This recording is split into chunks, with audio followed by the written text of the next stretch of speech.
Okay, count off. 1, 2, 3, 4, 5. America, a nation full of contradictions. From jumbo shrimp to bittersweet chocolate, there are some things that can never be understood in the paradox of life. But perhaps one of the most perplexing contradictions manifests itself in the American justice system.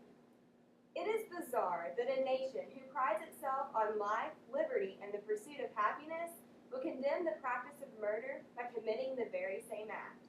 As former President Lincoln described our great nation as a government of the people, by the people, and for the people, we as collective individuals sitting in this room and among this great nation as a whole have not only the right of moral obligation to reform the practice of capital punishment and abolish the death penalty as a whole, based on the premises of 1, treating this matter under national jurisdiction, 2, recognizing that the death penalty does not dissuade criminals, 3, the moral and financial cost, and finally, the high probability of making mistakes with this antiquated punishment mechanism.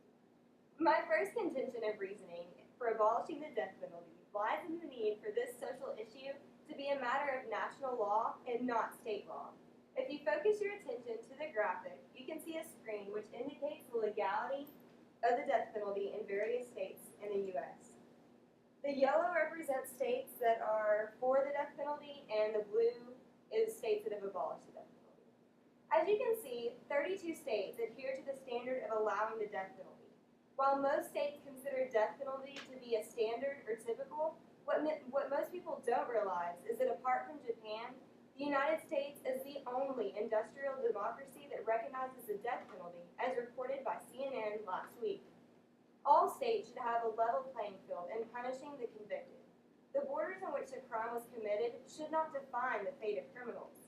It is completely unreasonable to sentence one criminal to death in one state, but sentencing the exact same criminal convicted in the exact same crime a totally different sentence, depending entirely on one factor: geographic location. The facts are clear as day.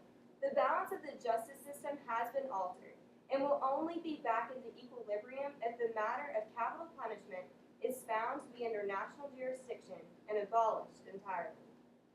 One of the reasons that capital punishment needs to be abolished lies in the second area of analysis, which proves that the death penalty does not discourage criminals from committing such callous crimes.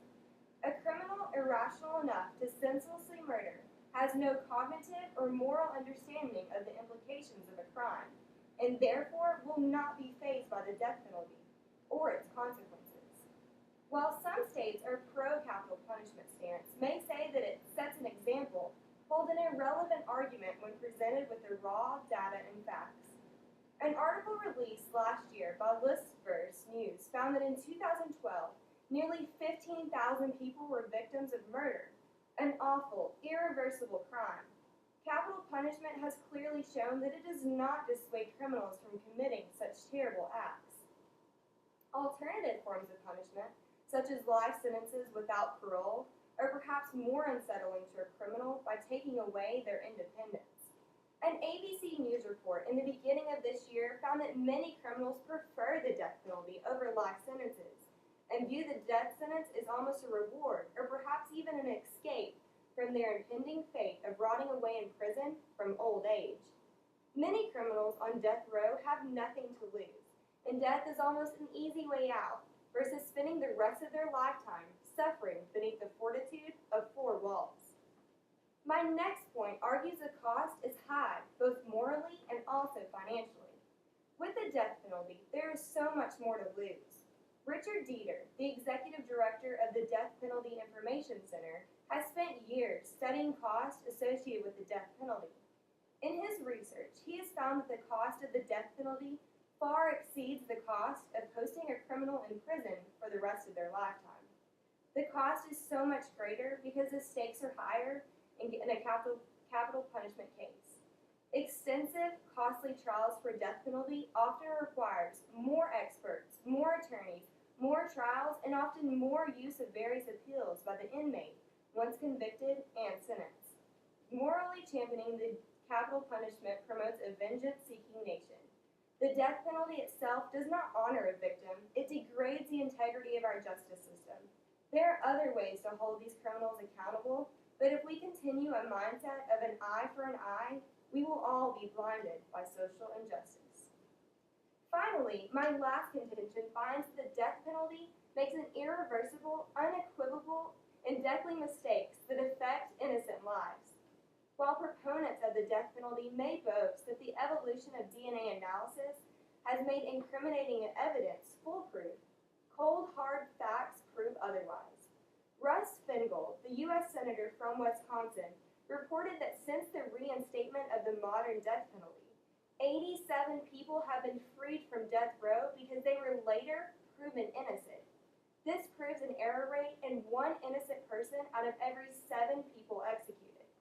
Furthermore, an April 2014 article in the Huffington Post stated that more than 4% of all inmates who have been convicted and sentenced to death are innocent. This proves that certain unavoidable mistakes are being made by the death penalty. Now that all the facts have been presented, it is now time for capital punishment reform. By placing the death penalty under national jurisdiction, we need to abolish the practice altogether. Because it does not dissuade criminals, it has a higher moral and financial cost and is proven to make mistakes. History is a window into the past and offers insight as we reform and change our attitudes. I feel certain that decades from now, we will be appalled at our generation for allowing something as grotesque as the death penalty to happen. A call of action is needed from each and every one of you, because with awareness becomes responsibility. The responsibility to take a stance and make a change. In addition to changing your everyday dialogue and attitude about the death penalty, you can also contact Rick Halprin, who is the head of the Texas division of the Amnesty International Project, which start repealing the case law regarding the death penalty and have the ultimate goal of ending capital punishment permanently. Everyday, ordinary people have the potential to make an extraordinary change. I hope you take this matter seriously and begin your individual journey to abolish the death penalty.